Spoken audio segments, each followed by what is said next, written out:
सभी केस एक जैसे होते हैं, जो भी क्रिमिनल्स होते हैं, जो भी उसमें इन्वॉल्व होते हैं, उनके लिए पुलिस हमेशा एक जैसा ही बर्ताव करती है और हम लोग कोर्ट में भी अपनी पैरवी ढंग से करते हैं। Thank you. हमारी उम्मीद है कि महिलाओं दोषी के समर्थन में लोग पहुंच रहे हैं, तो हमें अपने ऊपर शर्मिंदगी होनी चाहिए, क्योंकि ये लगातार हमारे उत्तराखंड में और हरिद्वार डिस्ट्रिक्ट में लगातार बच्चियों के साथ बलात्कार की घटनाएं बढ़ती जा रही हैं। और ये बड़े अफसोस की बात है, देवभूमि उत्तराखंड हम इसको बोलते हैं, कि हमारे एक 13 साल की बच्ची के साथ गैंग रेप हो गया, उसकी हत्या हो गई, और उसमें भाजपा का एक नेता आदित्य राज सैनी शामिल है, जिसकी अभी तक गिरफ्तारी नहीं हुई।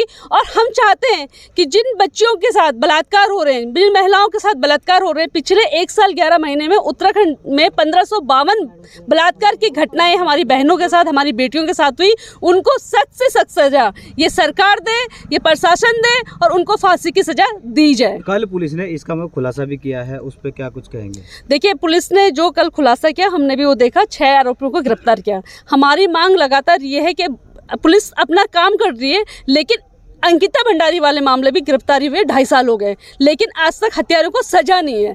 जब तक अब हम लोगों इन बलात्कारियों को फांसी की सजा नहीं देंगे, तब तक हम कोई एग्जाम्पल सेट नहीं करेंगे, और ये घटनाएं बढ़ती जाएंगी। क्योंकि जब क्रिमिनल लोग किसी पार्टी के लोग होंगे, सरकार उनको बचाने में लगेगी, तो जो अंकिता भंडारी को आज तक न्याय नहीं मिल पाया, वही इस बच्ची को न्याय नहीं मिल पाएगा। सिर्फ गिरफ्तारियों से कुछ नहीं होगा, हमें जो आरोपी हैं उनको फांसी के तख्ते पर लटकाना पड़ेगा, और तब इस प्रदेश की बेटियों के साथ न्याय होगा। भाजपा का जो नारा है, बेटी बचाओ बेटी पढ़ाओ, बेटी को लेकर के जो नारा दिया है, उसको कैसे देखते हैं? देखिए, भाजपा ने सिर्फ नारा दिया। आज उत्तराखंड में मैं आपको बता रही हूँ कि एनसीआरबी की रिपोर्ट के अकॉर्डिंग 1552 बलात्कार देवभूमि उत्तराखंड में हुए हैं 1 साल 11 महीने में, जो कि बहुत बड़ी संख्या है। ये वो संख्या है जो आई है बाहर। बहुत सारी बलात्कार की घटनाएं ऐसी होती कि माँ बाप डर के मारे, समाज के दबाव में केस रजिस्टर्ड भी नहीं करते। हम भाजपा से पूछना चाहते हैं कि जब देवभूमि के ये हाल है, पूरे देश में 31,000 से ऊपर बलात्कार के केसेस हुए हैं, तो हम बेटियों का बचाव कहाँ कर रहे हैं?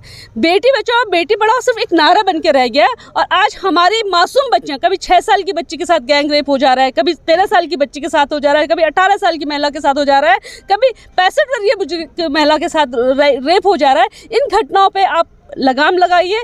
बेटी बचाओ बेटी पढ़ाओ का अगर नारा आप सार्थक करना चाहिए, तो सबसे पहले बेटियों को सुरक्षा देना शुरू करिए। कहीं ना कहीं भाजपा के जो नेता है और मेरे सैनी समाज के लोग हैं, वो आदित्य राज के समर्थन में भी यहाँ पहुँच रहे हैं। देखिए, मेरे को तो बड़ा अफसोस लगा कि जिसके घर में भी बेटी होगी, मतलब चाहे उसके घर के बेटे ने बलात्कार करा होगा, वो बलात्कारी के समर्थन में नहीं आएगा, क्योंकि बेटी हमारे घर की हम इज्जत बोलते हैं, और इस प्रदेश में, इस देश में बेटियों को देवी के रूप में पूजा जाता है। अगर उसके हथियारों के समर्थन में, या जो हथियारों को बचा रहे तो उनके समर्थन में लोग आते हैं, तो उससे बड़ी मुझे लगता है कि शर्मनाक घटना हमारे लिए कोई नहीं हो सकती।